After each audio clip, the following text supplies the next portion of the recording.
ім'я Ерік Дусет. I'm from College Station, Texas. Я приїхав із міста College Station, це називається станція Коледж на залізниці, штат Техас. I'm pastor of the Texas Avenue Baptist Church. Я є зараз пастором баптистської церкви, яка називається Техаська баптистська церква. Been there over 21 years. На цей момент 21 рік я там служу. I'm married for 30 years. November 4th, we were married 30 years. 4 числа ми відсвяткували 30-ту річницю нашого шлюбу з дружиною. And have four children. У нас 4 дітей. 27 to 17. Діти такий вік від 27 до 17. 2 boys, 2 girls, and then 3 grandkids. 2 хлопців, потім 2 дівчат і 3 внуків зараз. The three grandkids are probably the most important part of that information. Для мене, коли я це розказую, для мене саме приємно сказати, що в мене 3 внуків. Це саме мені важливо. The problem that we've seen when, because of course it was legalized in the United States, but is once you move away from a biblical definition of marriage, then anything goes. Що у нас зрозуміло в іванських кругах, якщо ти тільки залишаєш хоч одну ключову засаду біблійного шлюбу, тоді все там, що хочеш, може вже виникнути. For example, these are true stories. Okay, I didn't bring the articles with me, but these are true stories. Дивіться, от, наприклад, це справжня історія. Я зараз нічого не видумую, щоб ви подумали. A man sued, I think it was the state of Florida. Я думаю, що це в Флориді було чоловік. For the legal right to marry his computer. Чоловік подав в суд на те, що йому не дозволив, там їхній ЗАГС, одружитися зі своїм комп'ютером. Another article I just read, I don't know where it was, but a woman wanted to marry a roller coaster. Do you know a roller coaster? The amusement park?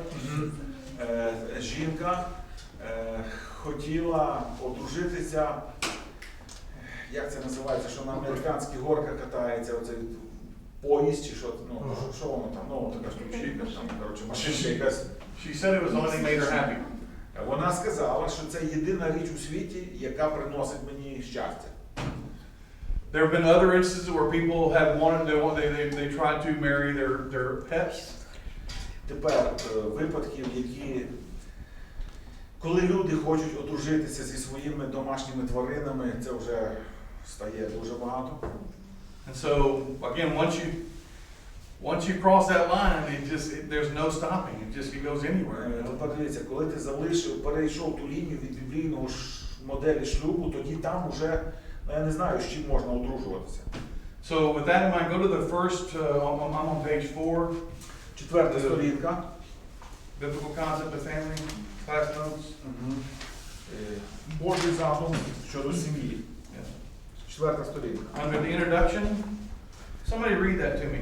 Read that to us. Introduction? Yes. Прочитайте хтось вступ.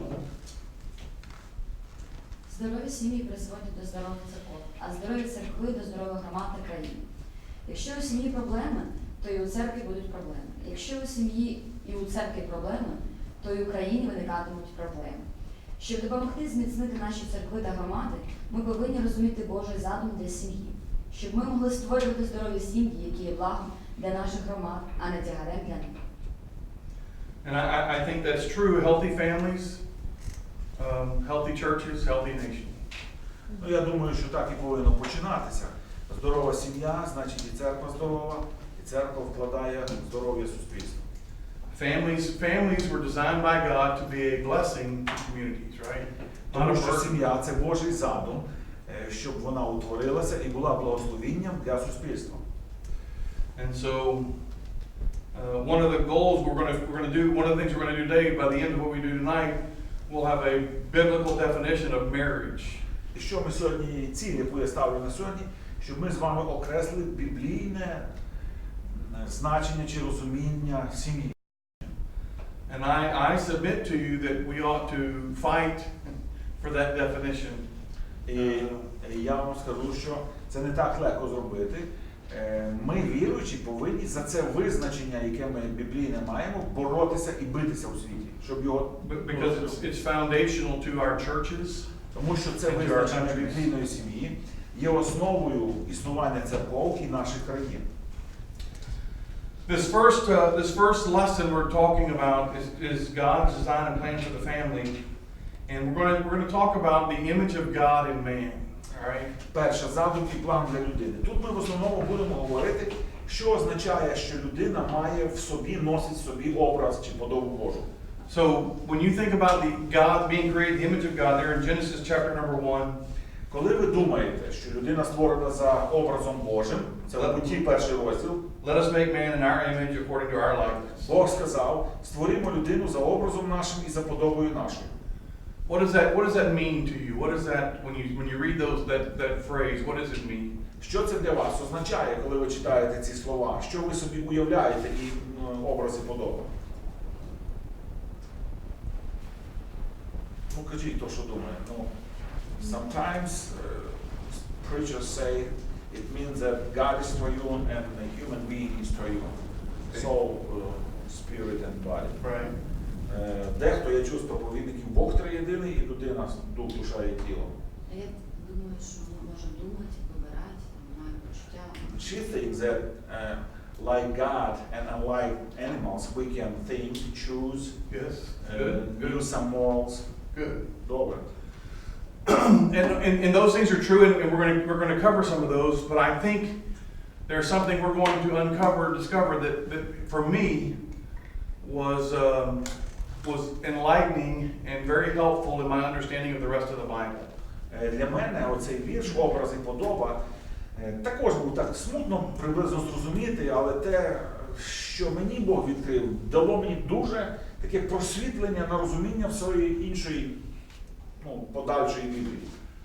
How much freedom do I have to chase rabbits? We call them chasing No rabbits. problem. Okay. Yeah, we like that. Alright. I know what chasing Okay. rabbits is. Okay, good. So let's talk about this. Let's read again Genesis chapter 1. Давайте читаємо. Буття And, 1. somebody like to read that for us? What verses? Are they? From the north? Yes, sir. From the north? Yes, sir. І сказав Бог: створимо людину за образом нашим, за подобою нашою, і хай панують над морською рибою, і над птаством небесним, і над худобою, і над усею землею, і над усім плазуючим, що плазує по землі. І Бог на свій образ людину створив, на образ Божий її він створив, як чоловіка та жінку створив їх. І поблагословив їх Бог, і сказав до них: плодіться і розмножуйтеся, і наповнюйте землю, оволодійте нею, і пануйте над морськими рибами, і над птаством небесним, і над кожним плазуючим живим на землі. So the first thing we'll talk about is man is distinct from all of creation. Перше, що ми будемо говорити, як людина відрізняється від всього іншого творива. We're not angels and we're not animals, right? Перше, ми відрізняємося, ми не ангели відмінні, але ми і не тварини відмінні. The passage there, Psalm 8, he talks about, if you go down in verse number 4, what is man that you are mindful of him, and the son of man that you should visit him, or you visit him. 8-й псалом, наприклад, у вас тут є, 34-й вірш, а у нас 5-й. Що то є людина, що ти пам'ятаєш про неї, і син людський, про якого ти згадуєш? And so he says you've made him a little lower than the angels. Однак учинив ти його мало, чи небагато меншим від ангелів, там в англійському сказано. Verse 6, you've made him to have dominion over the works of your hands. Зрозуміли, що я кажу? У нас від Бога, а в англійському від ангелів. Тому що So і далі. a little lower than the angels, and he's given us dominion over the he talks about the animals there. But there's a phrase we skipped. I want you to look at this phrase. This is what he says. 7-й вірш каже: учинив ти його володарем творива рук своїх. Тобто ми менші від ангелів, але пануємо над всім іншим творивом, вищі від творива. This could be unpacked. He said, you have crowned him with glory and honor. Але тут ще одна така фраза: ти коронуєш його славою і величчю. 6-й вірш. In what sense is that true? В якому це значенні? Що це за слава і велич? Think about that. Подумайте, в якому це розрізі. How has he crowned man with glory and honor? Яким чином він його славою і величчю коронував? Щоб надав йому gave him to Adam and Eve, to human beings, responsibilities over the creation. Yes, yes. To rule. Absolutely. That's part of it is dominion over the earth, right? Абсолютно правильно. У всьому твореві найбільшу славу і велич має людина у фізичному світі. But think about this. What other of God's creation has the freedom that man has? Ще подумайте, хто інший з Божого творива має таку свободу, як людина має? Nobody. Nothing in God's creation has the freedom that mankind has. Even not angels? Well, there's a certain freedom they have, but not so much anymore, right? I mean, but Дивіться, навіть ангели. Ангели, ми знаємо, мають якусь свободу. Але скоріше ангели – це службові духи, яким немає так багато свободи для діяльності. Ми хочемо ліс садимо, хочемо рубаємо, тому що ангели роблять тільки те, що Бог сказав. For the angels, the Bible talks about the angels that sinned. They didn't get a second chance. Дивіться, ангели згрішили, і в них немає свободи. Бог їм не дав вибору другого разу, другого шансу людині. But mankind gets more than one chance. We get plenty of chances, right? Дивіться, скільки шансів для покаяння Бог людям дає. And think about this. І ще таке. He's the Lamb of God slain from the what? Foundation of the world. Дивіться, ще сказано, що Ісус – це агнець Божий, заколений відколи? Від створення світу, від закладення світу.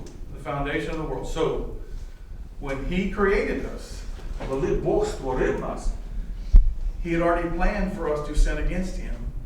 Він уже знав, що люди згрішать проти Нього. The cross is how He crowns us with glory and honor. Хрест – це те, чим Він нас, як тут сказано, коронував славою і величю. He didn't die for animals. He didn't die for angels. Ісус на хресті не помер ні за ангелів, ні за високорозвинутих тварин, скажімо. And so we are distinct from animals and angels, right? And so Тому в такому значенні ми відрізняємося і від ангелів, і від тварин. point number 2 there. Другий пункт нижче. The second paragraph, the three authors. Три автори там. Would you read that, please? Три автори дають нам корисне богослівське спрямування. Уейн Груден вказував, ви знаєте, книжки у нас такі були богослів'я, так?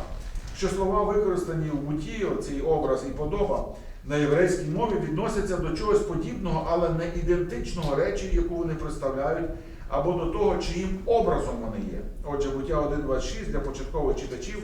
Давайте зробимо людину такою, щоб вона була, як ми, і представляла нас. Брюс Уері зазначив, що образ Бога у людині передбачає створення Богом божественних представників, образів Божих, які, будучи у взаємозв'язку з Богом та один з одним, функціонують так, щоб представляти Бога, зображувати Бога у виконанні призначених Богом обов'язків. Третій автор, Ентоні Хокема, писав, що образ Бога описує не просто те, що людина має, але те, ким людина є. На цих спостереженнях починає викристалізовуватися богослівська конструкція імаго Деї. And so there's an underlined part there that Grudem says the original readers would have understood. Let us make man to be like us and to represent us. В кінці 4-ї сторінки там для початкових читачів. Початкові мається на увазі ті, хто читали книгу буття, яка вона була щойно написана тоді. Давайте зробимо людину такою, щоб вона була як ми і представляла нас. Отак розумів єврей, коли він читав, коли Мойсей написав. That's the key that unlocks everything. Це ключ, який розкриває всяке розуміння. To be like us, to be like God, and to represent God. That's what it means to be in the image of God. Означає подібний на Бога і представник Бога. Тобто є Бог, а другий зазначенням це його представник. So he lists 7 characteristics unique to humanity that help us understand what it means to be created in God's image, right? Отже, тут переліковано 7 унікальних характеристик для людини, які допомагають нам зрозуміти, що означає за образом Божим. For your quiz tomorrow, Завтра тест буде. I'm going to ask you to list these 7 things. Not the whole paragraph, just the spiritual beings, moral beings. Вам треба оцих 7 буде вивчити. Не весь параграф, а оце тільки перше речення. Там ми духовні творіння, наділені особистістю, моральні творіння. Alright, so, first of all, we are spiritual beings, right? Think about when God created us. Перше, ми духовні творіння. Коли Бог створив нас, He breathed into our nostrils the breath of life. Він вдихнув дихання життя в нас. He created us. He created us to commune with Him. Створені для спілкування з ним. We're able to worship God as a result of the way He communicates. He created us. Для спілкування, а це спілкування Богові потрібне для того, чи Бог заклав для того, щоб ми поклонялись йому. So human beings are not strictly material beings. There has to be a spiritual side of life. Тому людська істота, на відміну від тварин і на відміну від ангелів, складається із 2 частин чи 2 сторін. Фізична сторона і духовна сторона. Ангели не мають фізичної сторони, тварини не мають духовної сторони. Only human. Now, I need to reword this statement here, but only humans are able to relate to God in worship and communication. Obviously the angels worship God. So we're talking about communication, the ability to communicate with God in the sharing of information. Like for example, Тільки людина може з усього матеріального світу спілкуватися і поклонятися Богові. Подумайте ось про такий приклад. For example, angels don't communicate with God on an emotional level. Наприклад, ангели не можуть спілкуватися з Богом на рівні почуттів чи емоцій. Не можуть виражати Богу свої емоції. But when you read the book of Psalms, Але коли людина, наприклад, книга Псалмів, that's a man pouring out his heart to God, right? людина, наприклад, коли радістю ділиться, своєю скорботою ділиться, плачем ділиться, бідою з Богом ділиться. So this being a spiritual being involves the ability to communicate with God on all levels, as well as this idea of immortality. Man will live forever somewhere. Тому те, що людина має духовну сторону, це дає можливість спілкуватися з Богом на рівні емоцій. І друге, людина, на відміну інших фізичних істот, не має кінця існування. Після фізичної смерті людина буде жити. Ми не кажемо де, але десь вона буде жити. I like to say it like this: believers live forever, unbelievers exist forever. Я люблю у проповіді казати так, що віруючий буде жити вічно, невіруючий буде існувати вічно. Number 2 there, we are personal beings. Друге, ми наділені особистістю. Our personhood, our personalities, they reflect God in every way. Наша особистість відображає Бога різними способами, всякими способами. No 2 people are alike, right? Немає жодних 2 людей, які повністю ідентичні. I teach an apologetics class at our church. Я викладаю апологетику в церкві. One of the things we talk about is DNA. І ми там говоримо про ДНК зараз. How many people on the planet right now? Do you have any idea? Хто знає, скільки людей зараз живе на планеті? 8 мільярдів. 8 billion. Okay. About. Yeah, we're getting there. It's about 7.7 right now. So, Десь 7,70. yeah, close enough. All right. Do you know how many possible combinations there are of people given the DNA strand? Ви знаєте, скільки... Okay, say it again because it's kind of technical term. How many possible what? How many possible, like, if there's no one person, no 2 people are alike, right? Yeah. So how many people can you get out of the one DNA strand? Ви знаєте, okay. Different kinds of people. Скільки ви можете отримати різних людей з одної формули ДНК, ви знаєте?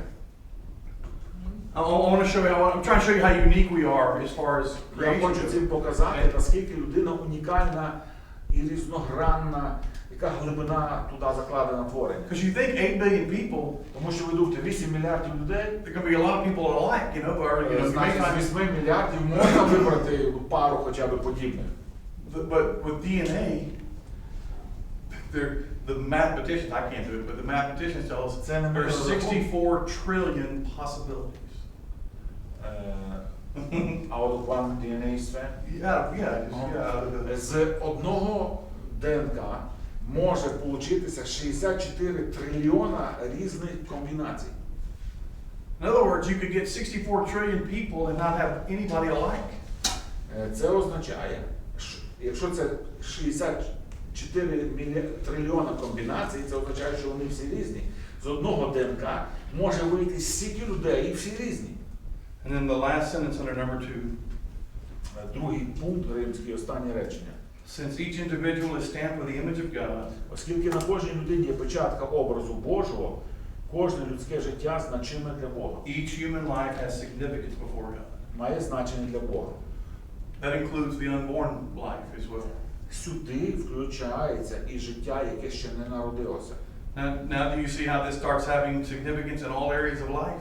We start talking about abortion, Бачите, this kind of thing. яким чином наша ключова база, що це образ і подоба Божа на людині, ще ми ні про що не говорили, вже починає давати коріння у всі сфери життя. Number 3, we are moral beings. Третє, ми моральні істоти. God is holy. He created humanity with a moral compass. Бог святий і створив людину з моральним напрямком чи компасом. A conscience that gives each of us an inner sense of the difference between right and wrong.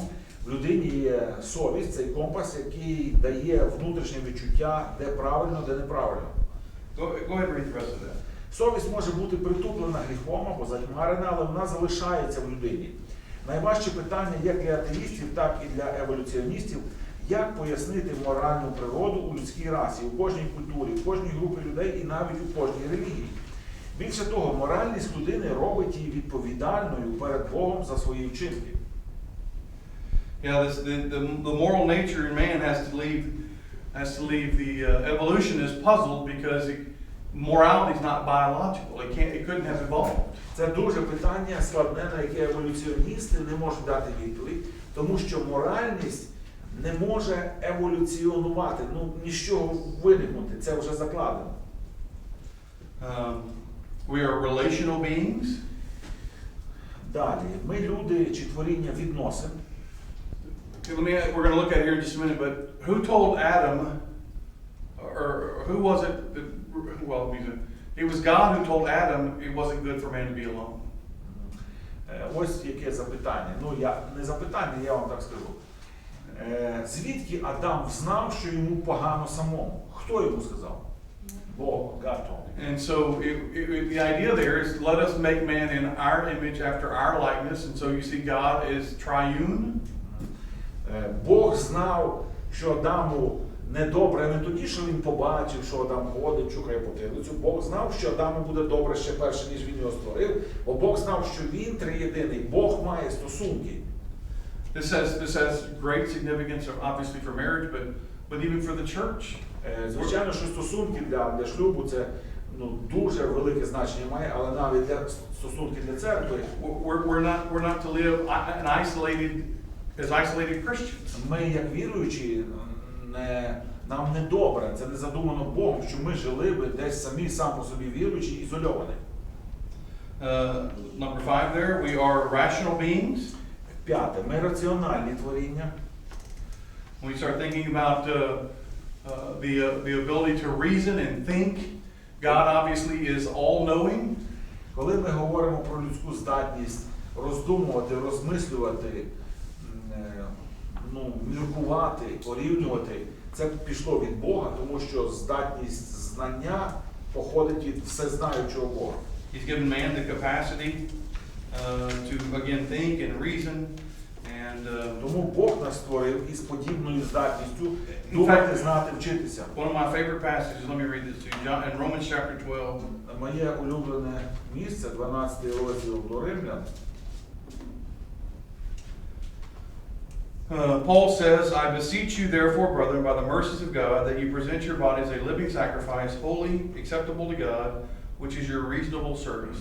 Тож благаю вас, браті, через милосердя Боже, повіддавайте ваші тіла на жертву живу, святу, приємну Богові, як розумну службу вашу. 12:1 Римлян. The idea of reasonable service слово розумну службу вашу, is an intelligent response. Paul is saying це that the означає, only, щоб ваша відповідь на Божий заклик була розумною. the only reasonable, rational, intelligent response to what God has done for us is for us to present ourselves to Him as living sacrifices. Тут Павло ніби каже, єдине, що розумна людина може дати у відповідь за цю жертву, яку Ісус Христос за нас заплатив, це нам так само повіддавати тіла на жертву Богові. And then we are emotional beings. Наступне, ми емоційні. And read that for us. Ми створені за подобою Бога, який сам є любов. Саме емоційна складова нашого єства дозволяє нам відчувати близькість із тими, хто поруч із нами, мати співчуття до інших та пізнати, що таке глибоке благоговіння перед Богом, яке призводить до того, що ми захоплюємось ним та знаходимо у ньому насолоду для душі. And then number 7 there, we are creative beings. І останнє 7, ми творчі особистості. So God obviously is the creator. He created everything from nothing. Бог творець, створив все з нічого. We can't do that. Ми цього не можемо в такій мірі відтворити. But He did give us the opportunity and the ability to create. Але Він дав нам, заклав здібність створювати щось. Read the last sentence there, which says Nancy Piercy. Talks about our creative responsibilities. Nancy Piercy. Є. Read that. 7-й, цей наш параграф, там посередині. Ненсі Пірсі зауважує, що перший вислів «плодіться і розмножуйтеся» може означати розвивати соціальний світ, будувати сім'ї, церкви, школи, міста, уряд, закони. Далі вона допускає, що другий вислів «пануйте над землею» означає приборкувати світ природи, садити рослинні культури, будувати мости, проєктувати комп'ютери, створювати музику. Цей уривок говорить нам, що нашою початковою метою було обробляти землю та будувати цивілізацію. Okay, so these characteristics help us to understand man's uniqueness as God's image bearer. Тому ці 7 характеристик допомагають нам зрозуміти унікальність людини як носія Божої подоби. And they help us see how man is supposed to function today as Це God's нам image bearer. за Божим задумом показує, як людина повинна діяти сьогодні, чим займатися. It is only through our understanding, I believe, of this understanding the image of God, and we're going to show you how the gospel relates to all this tomorrow, then you can find meaning and purpose. Тому я вважаю, і це мені допомогло, якщо тільки людина зрозуміє, якими високими за статусом наділив нас славою та величу Бог нас створив, тільки тоді вона зможе зрозуміти, чим вона повинна займатися і як поступати на цій землі. When God formed Adam, He said He formed him of the dust of the ground, right? Коли Бог створив тіло Адама з пороху земного, Clay. глина, кажуть. But we understand we're more than clay, right? Because He breathed into our nostrils the breath of Але ми life. розуміємо, що ми, кожна людина це не просто кусок глини, тому що в ній присутній подих Божий. If we neglect the spiritual side of life, Якщо тому людина каже про себе, що я тільки людська, фізична, тіло фізичне, і зневажає чи не бере до уваги духовну частину людської істоти, невидиму. all right. Let's go to letter B. Це неправильний підхід до людської істоти. The image of God and man's dominion. Далі. Пункт В, це В наше, Б. Образ Божий і панування людини. All right. So man's dominion, the image of God and man's dominion. So we Панування людини. talked about how He's distinct from animals and angels. Тільки що ми говорили, як людина відрізняється, в яких Now we're talking about the image of God as it relates to the dominion part of ангелів, it. як відрізняється від тварин. Тепер, яке завдання Бог дав, як вона має панувати над усім іншим. So the Bible says in Genesis chapter 1 there again, verse 26 through 28, Знову той самий уривок. He gives dominion over the animals. 26-28 вірш. Ну, підкреслено. І хай панують над морською рибою і над птаством небесним. Then read verse 28 again. Давайте 28. 28. Yes. І поблагословив їх Бог і сказав до них: плодіться і розмножуйтеся, і наповнюйте землю, оволодійте нею і пануйте над морськими рибами, над птаством небесним і над кожним плазуючим живим на землі. So he tells us to be fruitful and multiply. Перше, розмножуватися, плодитися. And then obviously fill the earth and subdue it. So what does it mean to subdue the earth? Наповнюйте землю і оволодійте нею. Що ви думаєте означає володіти землею? Англійське слово тут використано підкоріть землю. Володіти. Що ви? Ну, плануйте над морськими рибами, над птаством, тобто підкоріть свою руки. To culture. Good, culture is part of it, yes, good. Culture. Like, for example, think about it. And I don't know, how old is this city, Reuben? 750. 750 years? 750 років десь рівно. So at some point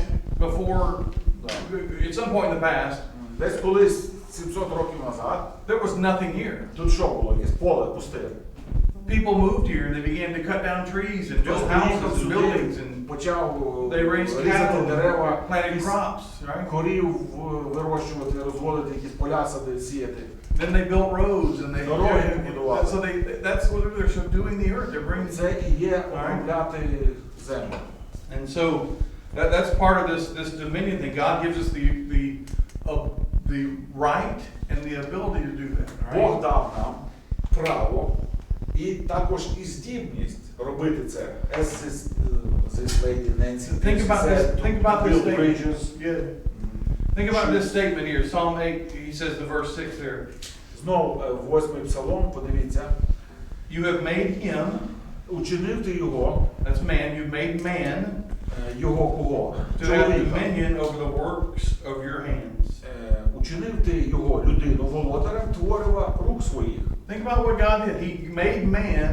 He put man in charge of his creation. Бог не кого, а людину поставив відповідальною за все своє творіння. And then we don't have the textbook, but this is a quote from the textbook I was using. And number one there, the immediate context develops a notion of the divine image in the man and woman in terms of representative rule. Підручник. То з одної книги я взяв. Безпосередній контекст цього вірша, оце що вище, вказує на поняття про божественний образ у чоловіка і жінки з точки зору представницького панування. And the first is Тобто людина є настільки високим представником Бога, що вона має владу панувати. according to one author, Згідно з думкою одного автора, it is precisely in the man's function as a ruler that he is God's image. Not man as opposed to woman, but mankind. саме в людській функції управителя виявляється образ Божий. Ну, автор це сказав найбільше. Бог стоїть над усім, управитель стоїть над усім. Do you remember Nebuchadnezzar? He built one that was about 90 feet tall, Але дивіться, and made all people bow down to it. але якщо Навуходоносор поставив пам'ятника скільки метрів, 40 метрів висотою, ніхто не думав його розвалити чи плювати, на нього всі кланялися. The only way he could do that is if he was in charge. Чому він міг зробити, а я не зроблю? Тому що він там панував над усім, а я не паную.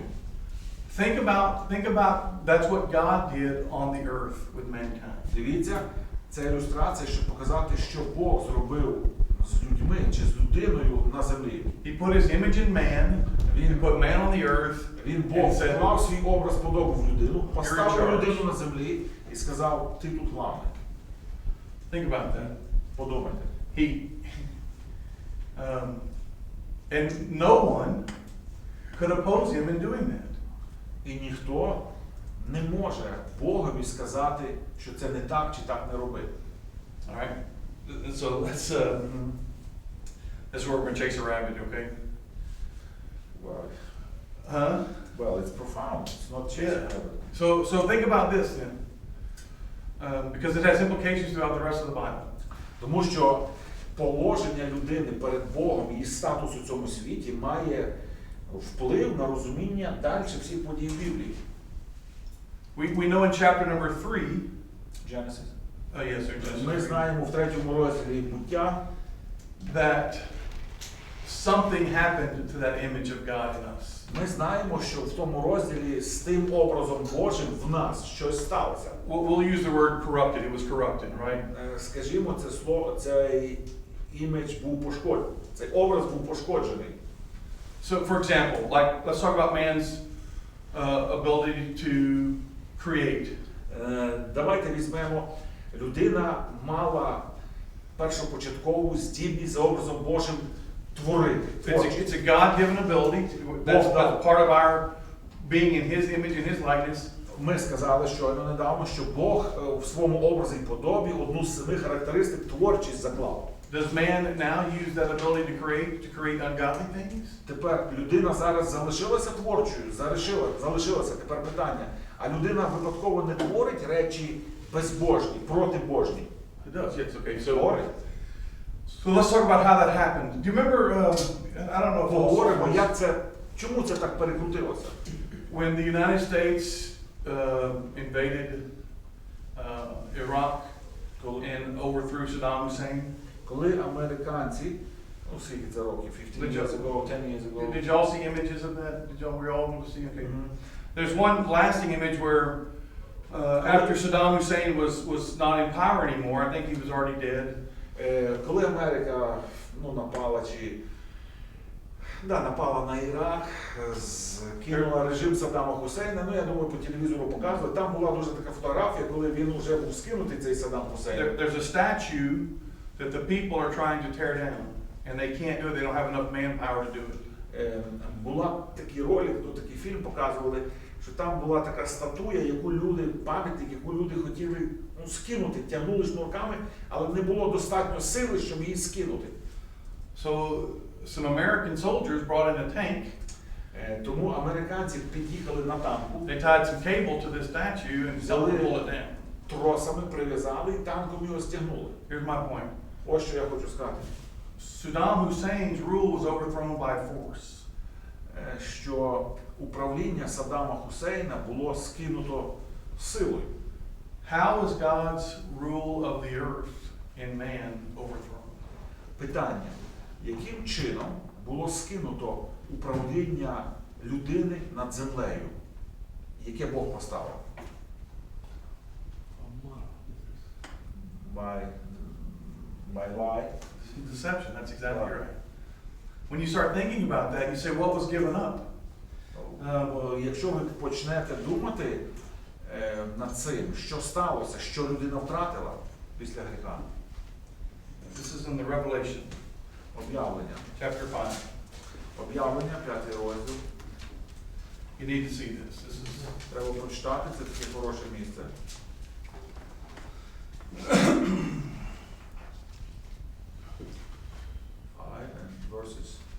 I'm in verse 1. Перший вірш. Я бачив в правиці того, Revelation 5:1. Я бачив в правиці того, хто сидить на престолі, книгу, написану всередині і назовні, і запечатану 7 печатками. So, John is in heaven. He's getting the image of God, right? In this vision of God. Іван цю подію, це видіння бачить на небесах. Він мав підняти на And небо. there's this scroll. І оця тут It's got 7 seals on it. It's written. книга, це сувій, на якій 7 печаток. Then verse 2. Другий вірш. І бачив я потужного ангела, який гучним голосом кликав: хто гідний розгорнути книгу і зламати печатки її?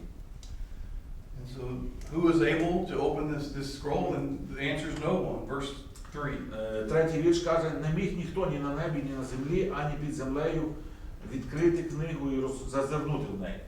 And verse 4. Четвертий. So I wept much. І я плакав гірко, що не знайшовся ані один гідний розгорнути і прочитати книгу, ані навіть зазирнути в неї. If you think about context here, this is John in heaven. Дивіться. And he's crying because of what he sees right here. Дивіться, що відбувається. Так не можна зразу зрозуміти. Іван стоїть на небі, і Іван на небі плаче. Із-за чого він плаче? Із-за цього, що він бачить. So what is this scroll? What does it represent? що це за книга чи сувій, що він представляє. All this punishment which is about to come during the 7 years of tribulation. This is God's will. Okay, good. Okay, so think about it in bigger terms, though. Okay. Я кажу, що викладач там казав, що в цій книзі, коли було об'явлення, це книга, яку, Божа книга, в якій написано скорботи, які мають пройти під час цих 7 років великої скорботи, чи біда, яка має. Because no one is able to open this scroll. Але подивіться, увагу зверніть, чому немає ніякого And whatever it is, гідно, що б це не представляло. it causes John much grief, okay? And so I submit to you that the same idea, that takes the form here of a title deed, like ownership deed to a piece of property. Дивіться, подивіться в загальному, якщо не прив'язуватись, є якийсь документ, Божий документ, який запечатаний Богом, і в ньому записано заповіт, скажімо. Там записаний заповіт на якусь ділянку землі, чи на якесь володіння чогось, царства якогось. And if no one is able А якщо ніхто не може to open this scroll, відкрити цей сувій, then things continue as they are. значить нічого не зміниться, все буде так, як є. Ніхто цю ділянку не получить. The Bible calls the devil right now, he calls him, Jesus called him the prince of this world. Як диявола зараз в цей момент називає Бог? Що це князь, що господствує, панує в повітрі, чи князь цього світу. Зараз. Ephesians 2, he's the prince and power of the air. Чи Єфесянам 2, князь, що панує в повітрі. Do you remember in Matthew, in the temptation, Matthew 4? Пам'ятаєте 4 розділ від Матвія, спокуси від диявола? The devil offered Jesus all the kingdoms of this world. Диявол пропонує Ісусові, показав всі царства цього світу. And Jesus did deny his right to do so. І Ісус відмовив йому зробити те, що він пропонував, щоб отримати ці царства. So, do you remember why the Bible says hell was created? Хто пам'ятає, для чого Бог створив пекло? For the angels. The devil and his angels, the Bible says, Для right? диявола та його ангелів. So the place called hell was created for the devil and his angels. So if you think about this, Тепер подумайте, є пекло для диявола та його ангелів. if this scroll can't be opened, Якщо цього сувоя ніхто не може відкрити і не відкриє, and the will or the deed carried out, і цей заповіт буде переданий, then there will always be a place in the universe, okay, where the devil reigns. Not everywhere, but he will still be the prince and power of the air. He won't be judged. Дивіться, якщо цей заповіт є, і його ніхто не може відкрити, тоді все залишиться так, як є. І ця земля залишиться така, як є. І диявол завжди буде на цій землі, в цьому фізичному просторі мати якесь місце. От він зараз є князь, що панує в повітрі, князь цього світу. І так він і буде, якщо цього сувою би ніхто не відкрив. So, if we can't open it, Якщо we need somebody worthy to open it. He said there was no man, no angel could do it. тому Іван каже, Verse що number 5. ніхто не міг відкрити, немає ні людини. Read verse 5. 5-й вірш. І один із старців промовив до мене: не плач. Ось лев, що з племени Юдиного, корінь Давидів, переміг так, що може розгорнути книгу і зламати 7 печаток її. So who has prevailed? Хто переміг? Jesus Christ, right? But notice what it says. He is the Lion of the tribe of, Але як? Тут написано: ось лев, що з племені Джуда. and the root of David. І корінь Давидів. Right? Now, those are human terms. Це людські імена, звідки Ісус походив. So you go back to Genesis 3, and how was the image of God corrupted? Or how was this title deed taken? By deception. Тому я вам розказую таку історію. Якщо ми повертаємось тепер до буття 3 розділу, і цей заповіт на землю, що Бог поставив людину, щоб вона панувала над цією, скажімо, ділянкою Божої власності, яким чином диявол забрав цей заповіт, чи це право власності, можна так сказати, у людини? Обманом. There was no fight, there was no bloodshed, Не було there was no force. ніякої сили, ніяких танків, ніякої крові пролито, так просто легенько обманув і забрав. It was just a couple of lies. Було And пару комбінацій, Adam, махінацій. Adam І handed Адам, over Адам, his rule to the Адам devil. без всякої битви здав Крим, отак собі, раз і на. A man handed it over, right? And a man got it back. Тепер слухайте, людина отак віддала це право власності, і друга людина в об'явленні 5 забере його назад. The man got it back. Яка людина? Одна людина, Ісус Христос. And so then you end up with this song now that they sing, verse number 8 Тепер 8-й вірш, or verse 9. They sang a new song. чи 9-й вірш. І нову пісню співають вони, промовляючи: ти достойний узяти цю книгу і розкрити печатки її, бо ти був закований, і кров'ю своєю ти викупив людей Богові з усякого племені, і язика, і народу, і люду.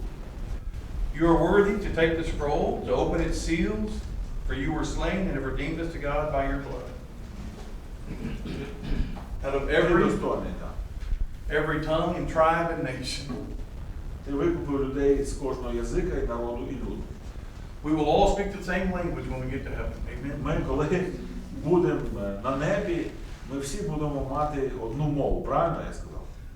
So the point of all of this is that what I'm trying to show you is that man is God's representative ruler. He was meant to rule the earth for God.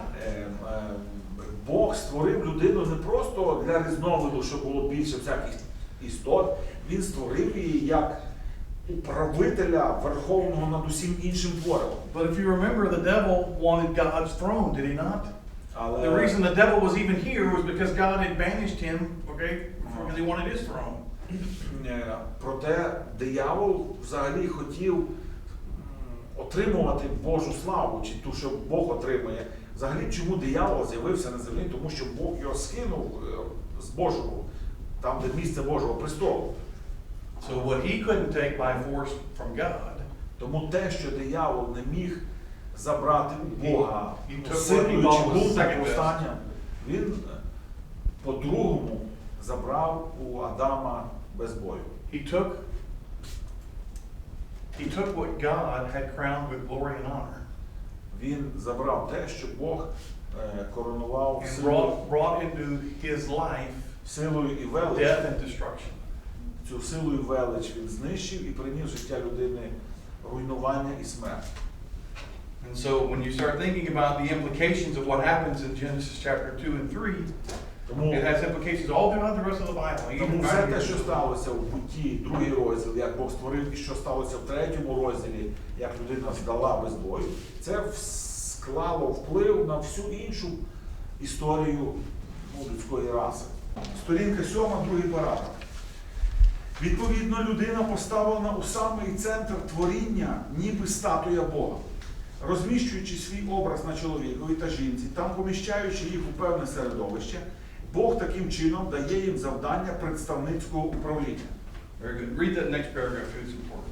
Першому чоловікові та першій жінці було доручено виконувати представницьке управління частково шляхом народження нащадків. У цьому сенсі люди тоді стають як Бог. Так само, як Бог править над великою територією, цілим всесвітом, так і людству надано право володіння усією землею, щоб управляти нею для Бога. Це також встановлює принцип управління. Не чоловік і жінка, але Бог є верховним власником усього створеного. Чоловік і жінка – це просто божественно призначені управителі. Більше того, це управління є спільним управлінням. Чоловік і жінка поділяють його. Разом вони повинні здійснювати це управління відповідно до волі Бога та на Божу славу. Разом вони мають розмножуватися та бути управляючими над дітьми, які їм дав Бог. І разом вони повинні панувати над землею шляхом розподілу праці, який покладає на чоловіка основну відповідальність за забезпечення дружини та дітей, а на жінку лягає відповідальність по догляду та вихованню своєї сім'ї. So to be created in the image of God as far as the function is concerned, Тому створений за образом і подобою means Божою, that man is God's representative ruler on the earth. функція, яку він виконує, це людина, Божий верховний представник на землі. In order to do this, man must fill the earth and subdue Людина it. представляє Бога таким чином, що вона своїми нащадками наповнює землю. All right, so let me ask a question. Тепер питання. Does this have any relationship to the church? Це, що ми читаємо, говоримо, воно якось до церкви стосується? Is this a mandate to the church as well? Це повеління для церкви стосується, чи це не повеління для церкви? I think yes, this is a mandate. Okay. For what? In what way? Яким чином? Що церква має робити? Ну, люди народжуються, ну це ми говоримо про фізичне наповнення, але ще ж є духовне наповнення. Так само люди народжуються духовно. Тобто, щоб церква розмножувала духовно народжених людей, чи що? Ну, народжували, ну, типу, ну в церкві This народжуються is a духовні mandate that люди. we have to bring more people in the earth spiritually born, like Christians, and fill the earth with Christians. So think about that. So we're supposed to be bringing man under God's rule. We're his representative rulers. That, as in the New Testament now, that can only happen in and through Jesus Christ. Тепер дивіться. Okay, and we'll Бог talk тоді about that. поставив в новому заповіті, Бог поставив свого представника Ісуса Христа вище над усім. Тепер ми, як церква, повинні приводити людей під Божу владу, як церква. So the way we Приводячи людей в церкву, ми їх і навчаємо, бо не всі віруючі під Божою владою знаходяться, живуть по тілесному, але в церкву спочатку, а потім навчати їх, щоб вони під Божу владу ставали. So the way we do this now is we plant churches all over everywhere. Тому Right? яким чином ми це робимо? Ми And we утворюємо evangelize. церкви, благовістям займаємося, по всьому світу йдемо. The Great Commission becomes extremely important. Watch this. Тому в цій Go therefore системі, яку я вам розказую, велике доручення, йдіть і навчіть всі народи, дуже важливим стає. Go therefore and make what? Disciple. Ідіть і що? Навчіть ці народи. Bring them under the rule of Jesus Що Christ. це означає навчіть? Приведіть їх під управління Ісуса Христа. We're supposed to be conquering the world by faith, not by force. Ми повинні завойовувати світ вірою, а не силою. All right. Look at point number 4 there. Четвертий. Man and woman share equally in this function, but God has given man the role of leader and woman the role of man's helper as God's image bearers. Number 5, the principle of, you go ahead and read that if you want. I'm sorry. Четверте, 7 сторінка. Бути створеним за образом Божим з точки зору функції означає, що людина є представником Бога на землі. Для цього людина повинна наповнювати землю, потомство і панувати над нею. Як представник Бога, людина отримала панування над рештою творіння Бога на землі. Go ahead and read number 5. Цей принцип бути управляючим представниками влади Бога на землі надзвичайно важливий для правильного функціонування сім'ї, а також загального добробуту суспільства та новозавітньої церкви. Ми трохи більше заглибимося у цю тему на наступному занятті, коли будемо говорити про наслідки гріха для сім'ї.